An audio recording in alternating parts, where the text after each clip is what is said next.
Well, Josh, here we are, second weekend of February. You finally get to see Colgate and Cornell. What are your thoughts about that?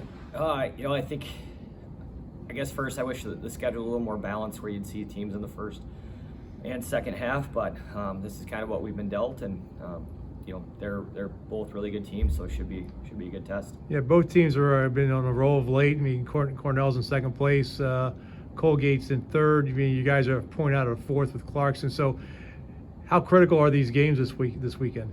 Well, it's an exciting time for us. Like, the guys have earned the right to play in some big games, and this weekend is the first of them. So it's a tough task with both of these teams. They're a little bit different, but they're both really good and both playing good hockey. And how tough is it?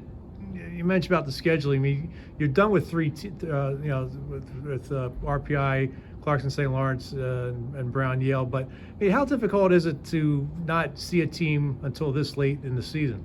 Because you're going to end up playing them at the final weekend of the season as well. Yeah, and you don't. It's weird. Like, if somebody's hurt for this couple week stretch, you don't have them, or it's nice to be able to see teams at different times, because if you play them so close and there's injuries, or teams are playing hot or cold, it's different. So I like to kind of use it as a measuring stick to track how we're progressing when we play teams in the first half and second half. But again, it's just kind of the way the schedule worked out. Is this something that the coaches will talk about at the convention down in Florida? Yeah, it's definitely a focal point for the coaches.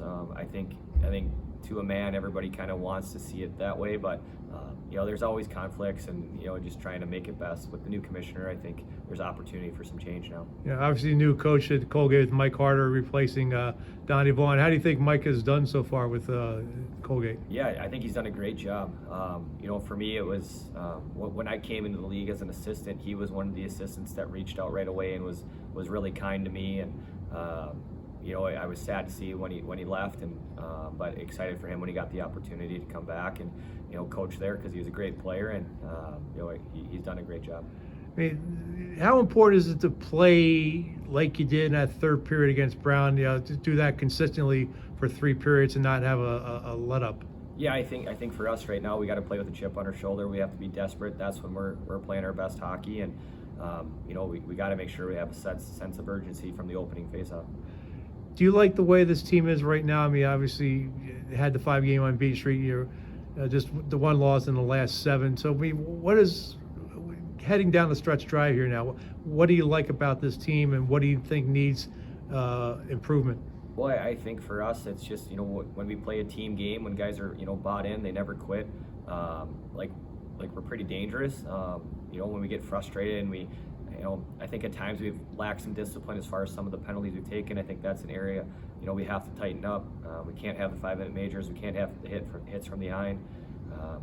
Eliminate stick penalties if it's a roughing or a boarding because you hit someone too hard. I think those are penalties, we're okay with. But when they're, the hits from behind, the slashes, the hooks that are maybe lazy penalties, we don't want to take those. So.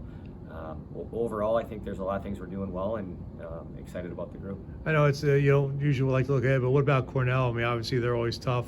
You can remember what they did to you at Atlanta last year, but they got a little bit of a slow start, but they seem to really be hitting their stride right now. Yeah, they're always really well coached. They don't give you anything.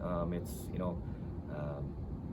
you got to fight for space on the ice against them, and they make it a long night for teams. So I think that for us is we're trying to put a little bit of that into our game as well, and I think we've gotten better defensively. So for us, it should be a good test, because I like the way we're playing offensively right now. We're generating chances. There's been a couple games where maybe we haven't scored as much as we'd like, but even in those games, I felt like we got good looks.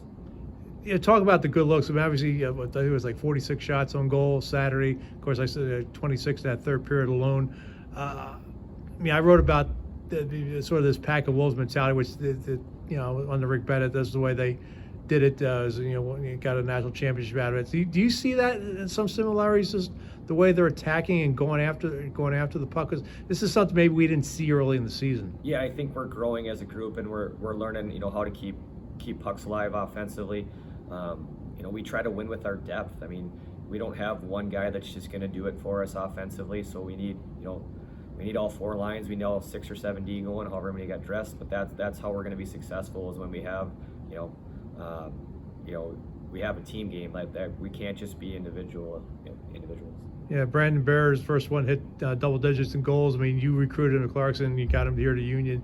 I mean, how happy are you to see him hit double digits in goals after not getting any points last year at Clarkson in just 9 games? Yeah, I mean, I'm thrilled for him. I think he's,